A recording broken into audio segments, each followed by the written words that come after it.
Écoutez, bonsoir à tous et bonsoir Lilian, notre visiteur de 17 heures. Donc, merci en tout cas de votre présence. On est sur notre deuxième journée de portes ouvertes virtuelles avec Olivier Lalande, coordonnateur de formation au bureau de Limoges du CREPS de Poitiers, pour présenter ce soir le brevet professionnel AAN, activité aquatique et de la natation, qui est déployé sur le site de Limoges. Donc, vous dire que on va laisser durant 20-25 minutes Olivier présenter un peu les contours du diplôme et puis ensuite, avec Lilian et si d'autres personnes nous rejoignent, nous pourrons prendre l'ensemble des questions que vous auriez à poser sur cette formation qui se tiendra à Limoges sur la saison, sur l'année 2022-2023. La session que nous vivons tout de suite est enregistrée, donc elle sera disponible dans quelques jours en replay sur le site du CREPS de Poitiers. Voilà, merci Olivier, je te cède la parole pour la présentation du BPAN de Limoges.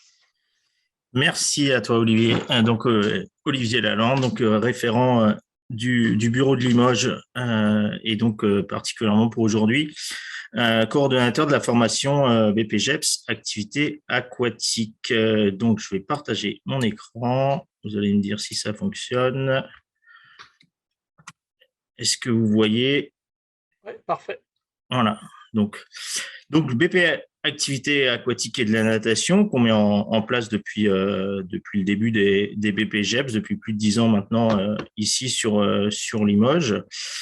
Juste un petit rappel en amont des formations liées à la natation qu'on propose sur Limoges. On propose la totalité, à savoir le BNSSA, qui est un prérequis pour le BP activité aquatique et de la natation. Donc ce BNSSA, on forme sur la Haute-Vienne et on propose aussi maintenant sur la Creuse et la Corrèze, sachant qu'en amont de ce diplôme, il faut aussi avoir l'EPS E1, avec qui nous on travaille avec la protection civile notamment pour pouvoir le faire passer.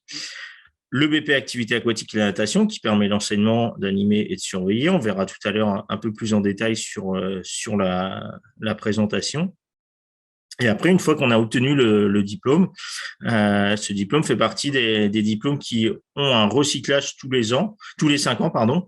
Donc, on le propose là aussi sur les 3 départements pour que les maîtres nageurs puissent réviser. Donc, plus particulièrement, le BPGEPS, activité aquatique et de la natation.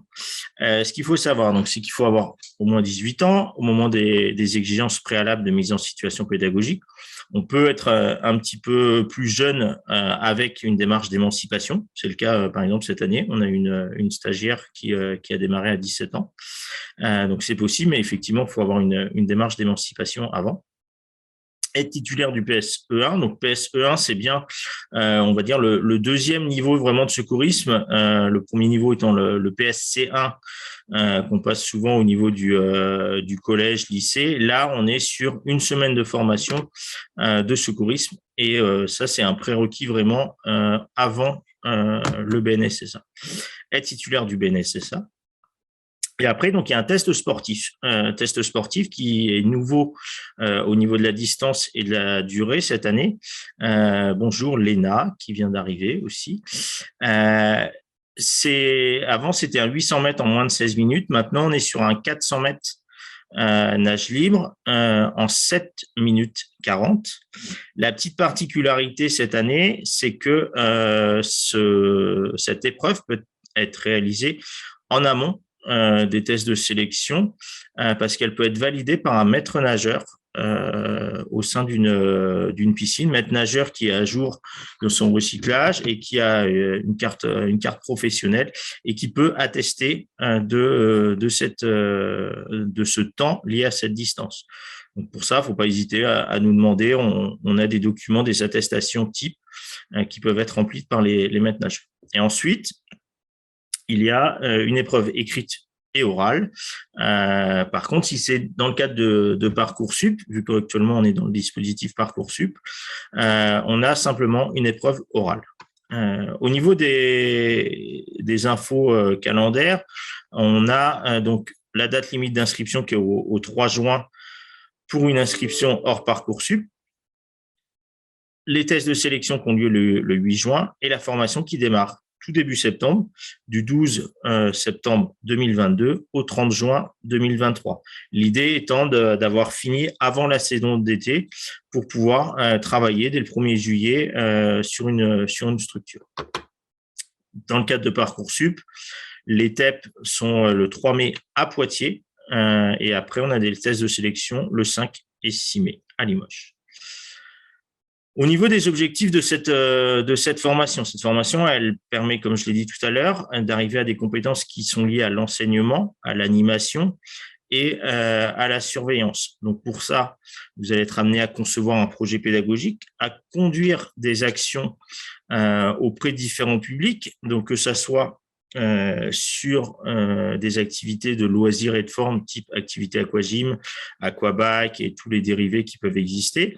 Ça va être également au niveau de l'enseignement de la natation scolaire, également au niveau des clubs, mais j'attire vraiment l'attention sur le club où on est sur le tout premier niveau de l'école de natation, parce qu'avec le BPGEPS activité aquatique et de la natation, on n'est pas sur de l'entraînement. C'est un diplôme d'État qu'il faut, c'est un autre diplôme qui peut être passé. Mais là, vraiment, on ne voit pas, nous, dans l'année de formation, les notions liées à l'entraînement. Par contre, on va voir aussi tous les aspects liés à la sécurité des activités aquatiques, liés à l'hygiène, la sécurité, liés au fonctionnement de la structure, avec aussi des projets d'animation à mener au sein de ces structures que vous allez avoir. Et pour cela, donc, voilà un petit peu en résumé le déroulé. Donc, il y a d'abord le PSE1, certificat médical. Ah, j'ai omis d'enlever le 800 mètres, donc on est bien sur le 400 mètres maintenant.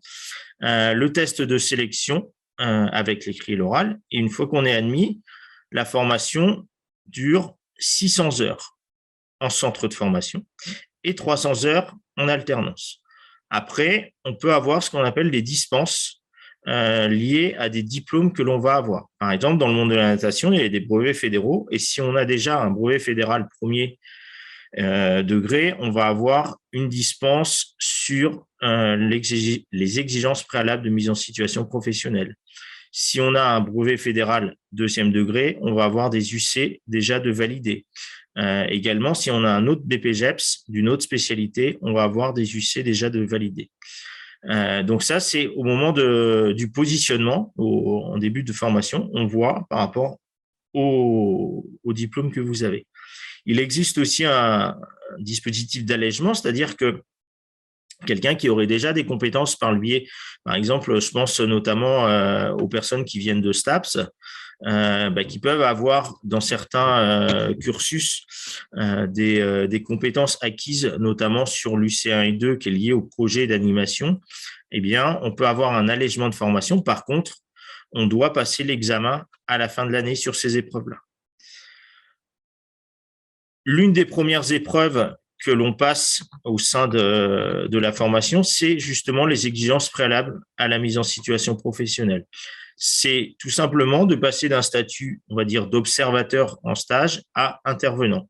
Pour cela, vous allez passer le passeport de l'eau, qui est un diplôme de la Fédération française de la natation, et également mener une séance pour voir un petit peu en termes de sécurité, si vous êtes apte à encadrer un groupe. Je ne parle pas en termes de pédagogie, là, mais vraiment en termes de sécurité. Ça, c'est la première petite étape qui arrive au mois d'octobre-novembre pour pouvoir poursuivre un petit peu son cursus. Et après, on a, à la fin de l'année, les épreuves certificatives. On verra un petit peu plus en détail tout à l'heure. Et la certification qui est faite par un jury régional en fin d'année. L'idée, nous, notre formation, c'est vraiment qu'on est sur une formation fondée sur une démarche pédagogique orientée vers l'acquisition de compétences. C'est pour ça qu'il y a des temps en centre, des ateliers par groupe. On est sur des petites promos entre 10 et 15 chaque année. On a des temps de pratique sur les différentes piscines du secteur de Limoges et aussi sur Saint-Junien. On a un partenariat maintenant chaque semaine de formation. On va sur cette piscine-là pour que vous puissiez, quand vous êtes en formation, être sur un public réel, en plus de l'alternance. On est sur des épreuves qui sont évaluées avec des appréciations, donc c'est acquis, non acquis, et pas des notations comme dans certains dispositifs. L'organisation est liée vraiment de la formation sur ce principe de l'alternance, avec un suivi au sein des structures d'alternance au niveau d'un tuteur qui est présent ou un maître d'apprentissage, parce que nos formations sont ouvertes à l'apprentissage. Le rythme de la semaine, on est sur 4 ou 5 jours par semaine quand on est sur les centres de formation, et à raison, on va dire, d'une semaine sur 2. En début d'année, on va plus être sur 5 jours et au fur et à mesure du temps, on va basculer sur 4 jours par semaine. Les UC, donc vous les voyez, vous avez un petit peu les contenus sur lesquels vous allez avoir des cours. Donc, par exemple, pour l'UC 1 et 2, donc encadrer tout public dans tout lieu et toute structure, ou mettre en œuvre un projet d'animation s'inscrivant dans le projet de la structure, là, vous allez avoir des séquences de formation en lien avec les caractéristiques des publics, en lien avec l'environnement, le cadre réglementaire de l'éducateur, la méthodologie d'un projet d'animation. Le projet d'animation, par exemple, ça va être la mise en place d'une nouvelle activité au sein d'une structure. Ça va être la mise en place d'une activité de type soirée zen, par exemple. Et pour cela, on va vous amener une méthodologie pour que vous puissiez mettre en place cette animation au sein de la structure. Vous allez avoir aussi des séquences sur de la communication. On travaille avec une agence de communication, l'agence Label Verte, pour justement vous aider à créer une affiche, à concevoir votre communication. Ensuite, vous aurez des séquences aussi sur tout ce qui est lutte contre la discrimination, les violences, le sport santé, les différents aussi publics ayant un handicap, que ce soit le handisport avec le handicap physique et sensoriel, ou avec le handicap mental avec sport adapté, mais aussi des interventions avec des publics ayant des maladies d'Alzheimer, de Parkinson. Donc voilà, c'est vraiment dans ce bloc de cours liés au public que vous allez avoir. Et bien sûr, quand on entend caractéristiques du public, on a la petite enfance, l'enfance, l'adolescence, les personnes adultes, les personnes seniors.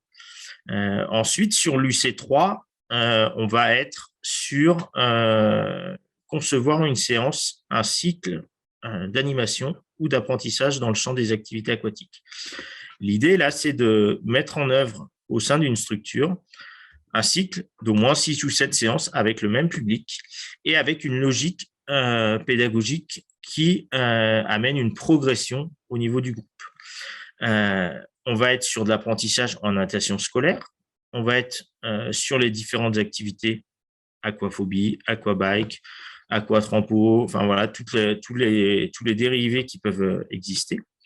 Et également sur l'encadrement au niveau du club, au niveau de l'école de l'ENF, de l'école nationale de la Fédération française.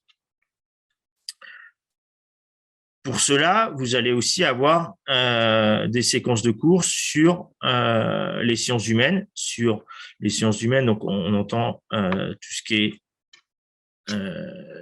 est contenu en lien avec l'apprentissage, en lien avec la motivation.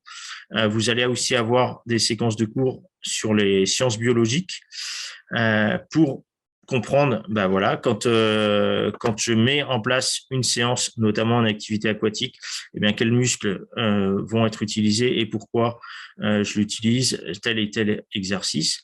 Donc voilà, tout au long de l'année, vous aurez différentes séquences pour pouvoir préparer vos séances d'abord et après un cycle d'animation.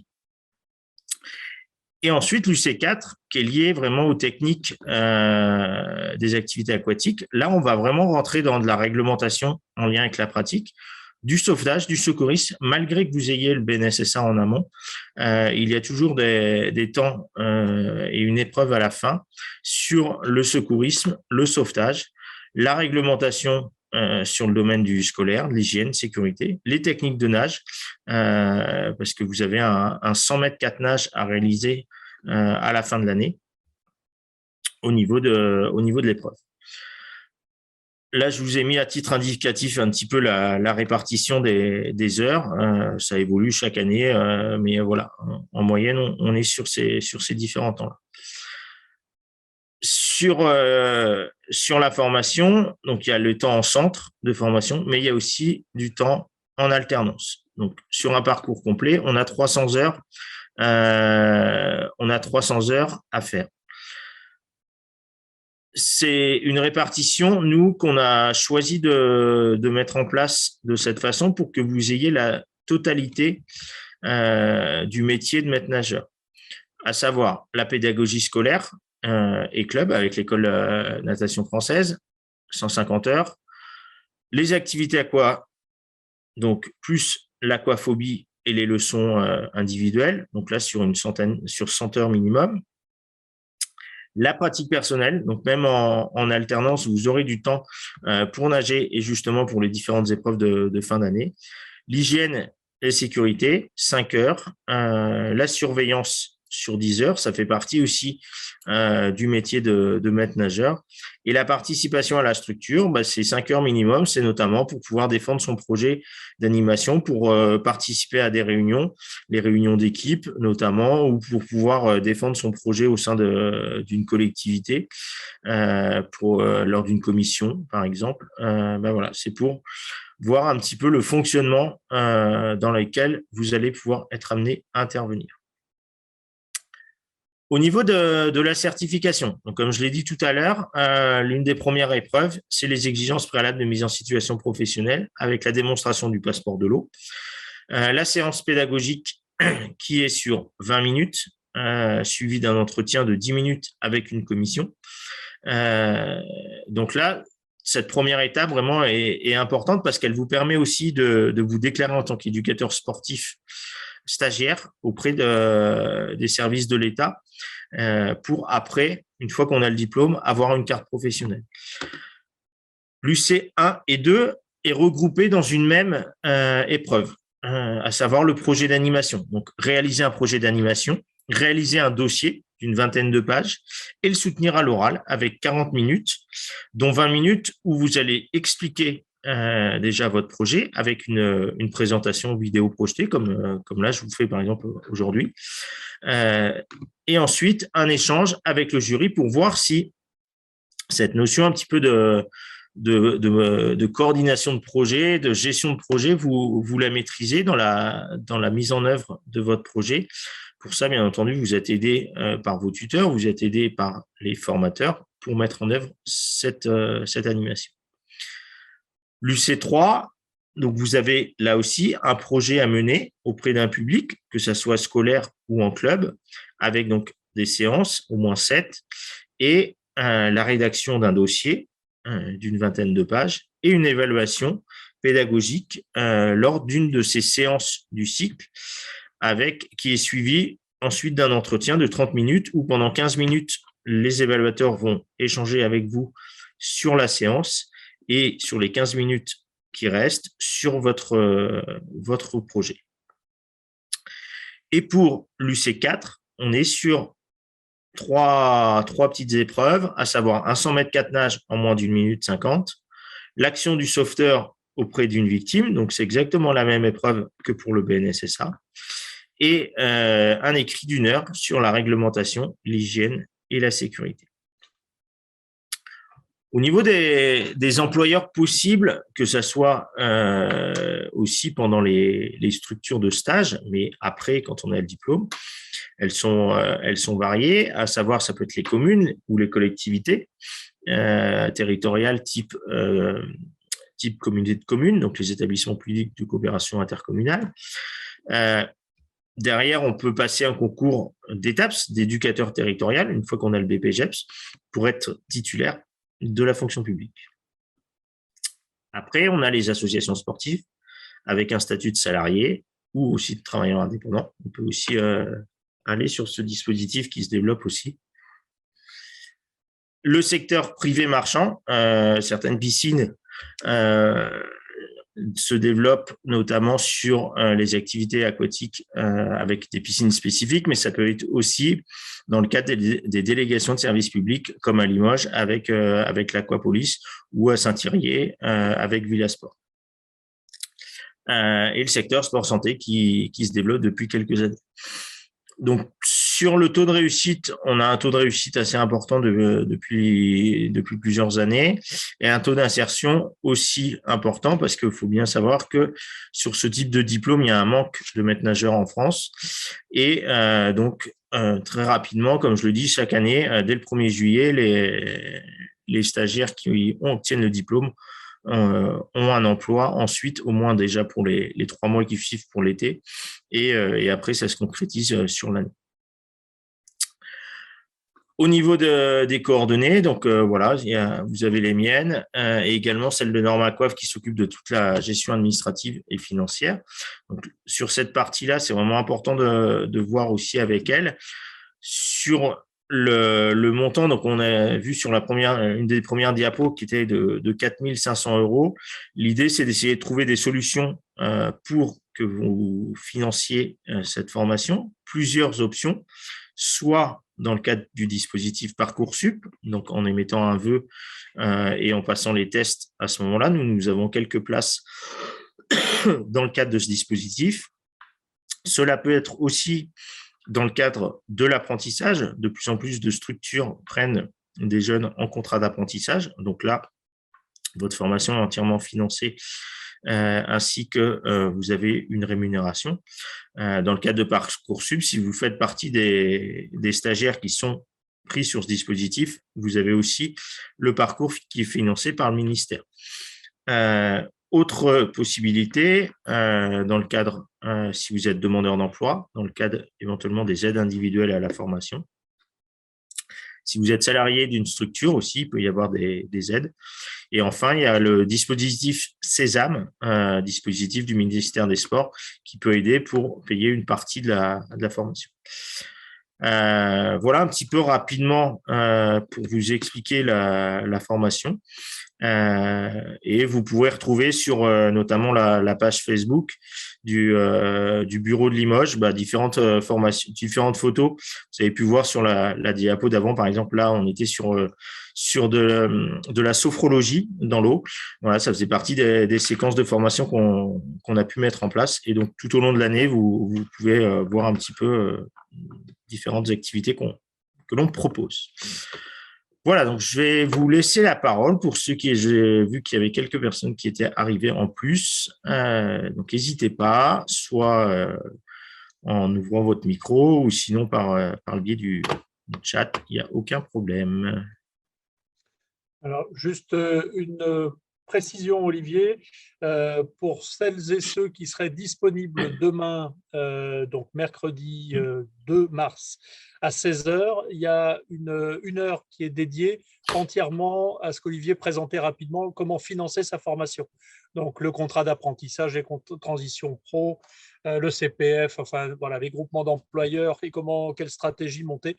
Donc, si vous êtes disponible demain de 16 à 17, n'hésitez pas à vous rendre, à utiliser le lien qui est sur le site du CREPS et vous pourrez bénéficier des conseils de Lucille Richard, chargée de développement du CFA, et de Christophe Klein de Profession Sport et Loisirs, qui est un groupement d'employeurs qui pourra vous donner aussi pas mal de trucs et de petits, voilà, en tout cas de bons conseils pour bien financer, apprendre à financer sa formation. Alors, je réponds à la question de Lilian qui nous a mis dans le chat qu'il avait quelques problèmes de connexion. Et donc, en effet, la vidéo est enregistrée et sera accessible en replay d'ici quelques jours sur le site du CREPS. Donc, aucun problème, Lilian, pour revisionner en replay cette vidéo. Mathéo, Lilian, est-ce que vous avez des questions à Olivier? N'hésitez pas, là. La place ne vous sera pas prise. Alors, en attendant que les questions fusent, Olivier, moi j'avais une petite question.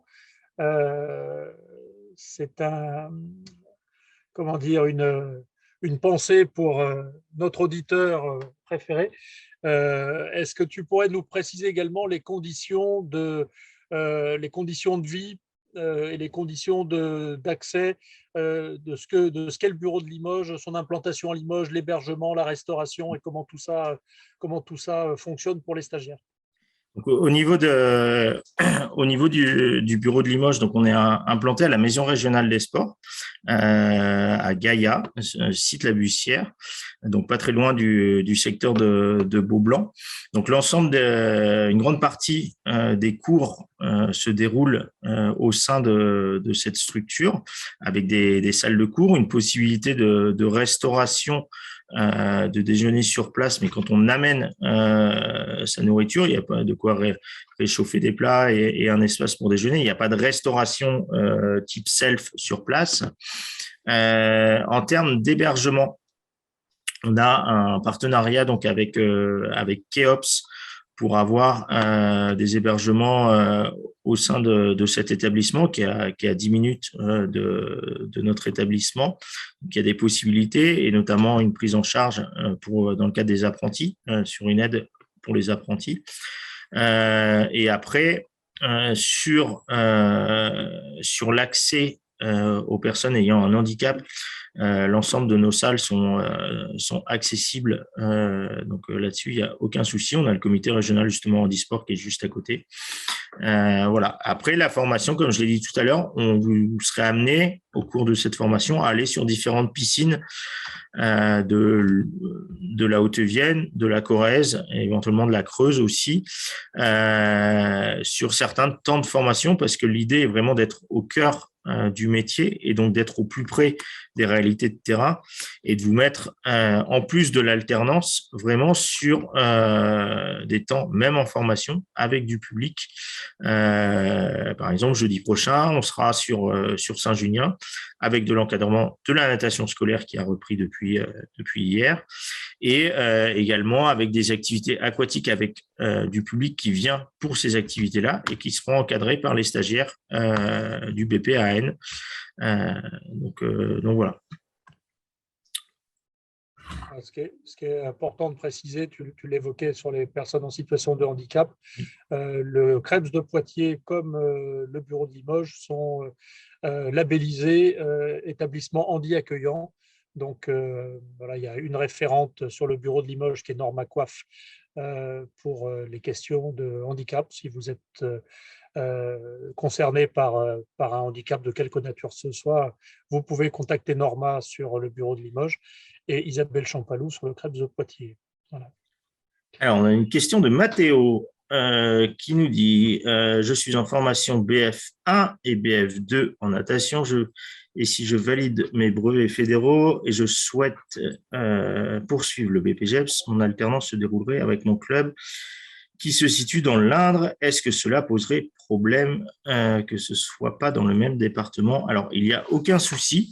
L'alternance peut être faite n'importe où en France, sachant que donc par rapport au BF2 notamment, eh bien, si vous l'obtenez, ce que je vous souhaite, ça vous donne, donc, comme je l'ai dit tout à l'heure, les dispenses de l'UC 1, 2 et 3. Et donc, nous, dans l'organisation de la formation, dans le planning de la formation, on a fait en sorte que ce contenu lié à l'UC4 soit regroupé sur les périodes des vacances d'octobre sur une semaine, vacances de février, pareil, une semaine, et vacances d'avril, et une date au mois de mai pour le passage de l'épreuve. Mais l'intérêt, c'est que ça peut être totalement compatible avec aussi éventuellement une poursuite d'études dans un autre domaine. Mais voilà, sachez en tout cas que par rapport à l'UC4 que vous aurez à passer dans le cadre du BF2, nous, on est vraiment dans une logique qui est d'avoir regroupé les séquences de formation. Par rapport à l'alternance, du fait que vous avez une grosse expérience en club, sur les heures que vous aurez à faire en alternance, il faudra les réaliser par contre sur des domaines autres que celles du club. Je m'explique. ça sera sur de la natation scolaire, parce que vous ne l'avez pas vu. Ça sera également sur les activités aquatiques. Donc, les activités aquatiques, aquagym, aquabike peuvent être réalisées par certains clubs. Parfois, dans certains endroits, c'est les clubs qui le font. Donc, cette partie-là pourrait être au niveau du club. Mais voilà, il faut juste savoir que peut-être que l'alternance ne se fera pas entièrement parce qu'on considère qu'avec des brevets fédéraux, vous avez déjà cette expérience et cette compétence club et que nous, on souhaite que vous développiez les deux autres compétences, notamment sur l'enseignement scolaire et les activités aquatiques. Et donc, c'est pour ça que vous aurez des stages à faire en dehors du club ou alors peut-être dans le cadre d'une mise à disposition si ça jamais c'est dans le cadre d'un contrat d'apprentissage. Voilà. Juste une mention complémentaire par rapport à la question de Mathéo. Si vous êtes allégé de beaucoup des UC, donc de 3 UC sur 4, et que vous envisagiez un contrat d'apprentissage, il faut s'assurer que vous soyez bien éligible au contrat d'apprentissage. Pour pouvoir suivre un contrat d'apprentissage, il faut que 25% du temps du contrat d'apprentissage soit du temps de formation. Donc, si vous avez un nombre d'heures qui ne comprend pas. Alors, donc, si on prend un contrat d'apprentissage d'1 an, c'est 1600 heures de travail, donc c'est à peu près 400 heures de formation. Donc, si l'UC4 ne comprend pas 400 heures de formation, vous n'êtes pas éligible au contrat d'apprentissage. Donc, voilà. Juste, effectivement, important de le préciser, parce qu'on a eu le cas cette année, mais il faut juste ne pas refuser le contrat d'apprentissage. C'est simplement que vous serez amené à avoir, on a le cas cette année, les séquences de formation du C3. Du coup, vous aurez les séquences de cours dessus, vous n'aurez pas l'épreuve, mais vous suivrez la formation sur l'UC3 malgré votre dispense sur cette UC-là. Mais voilà, si effectivement vous avez cette opportunité de contrat d'apprentissage, il faut bien faire attention que ça, c'est pas un contrat d'apprentissage avec juste les heures de formation pendant l'UC4, mais bien sur l'UC3 et 4 pour avoir ce minimum des 25% des heures en centre. Est-ce que ça répond oui. Oui, ça répond à la question de Mathéo, c'est bon? J'ai cru entendre, il y avait peut-être Lilian qui arrivait à se... OK. Oui, Lilian essaye de se reconnecter. Est-ce que vous avez d'autres questions, Mathéo, éventuellement? Vous pouvez prendre le micro si on est suffisamment peu nombreux pour... on est entre nous.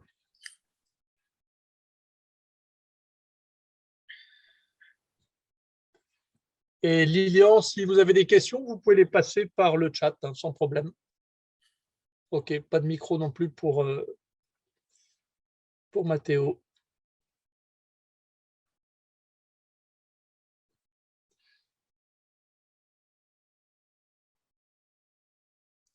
Eh bien, écoutez, est-ce que tu vois autre chose Non, après, n'hésitez pas à nous contacter pour plus de détails aussi, pour voir un petit peu plus en profondeur dans ce qu'on développe pendant cette année de formation. Donc, c'est 10 mois de formation. N'hésitez pas à nous contacter. On peut tout à fait reprendre un temps ensemble pour voir sur toute question. Voilà, l'idée aussi de la vidéo, c'est d'être un petit peu généraliste. Après, toute question, n'hésitez pas à nous contacter. Vous indiquez également que le site internet du CREP, c'est un site extrêmement récent qui vient d'être mis à jour et qui comprend peut-être encore quelques coquilles. Donc, nous sommes en train, avec les équipes, de vérifier tout ce qui est toutes les heures, toutes les informations qui sont données à l'inscription. D'ici 8 à 10 jours, l'ensemble des données seront parfaitement sécures. Donc, n'hésitez pas, en tout cas, à consulter régulièrement sur creps-poitiers.fr l'ensemble des formations. Et comme le disait Olivier, n'hésitez pas à contacter Olivier Lalande pour le bureau de Limoges et Norma Coiffe qui pourra vous donner, ils pourront tous les deux vous donner toutes les informations adéquates pour votre parcours et vos financements. Voilà. Et sachez que pour l'inscription, donc elle peut être faite donc en ligne sur ce site du CREPS. Voilà, c'est une des grosses nouveautés cette année. Vous pouvez vous inscrire en ligne. Et voilà, et j'attire aussi l'attention sur dans le cadre du dispositif Parcoursup, où c'est l'inscription sur le dispositif Parcoursup. Et après, vous serez recontacté par nous à partir du moment où vous avez fait, mais c'est peut-être déjà le cas, le vœu de faire un BPGEPS activité aquatique et de la natation, donc au sein du CREPS avec Poitiers ou Limoges. Très bien. Écoutez, s'il n'y a pas de questions complémentaires, on va vous remercier de votre présence. Merci Olivier de ta Merci à vous. présentation parfaitement claire. Et puis, vous pourrez retrouver le replay d'ici quelques jours sur le site du CREPS. Voilà, bonne soirée à toutes et à tous.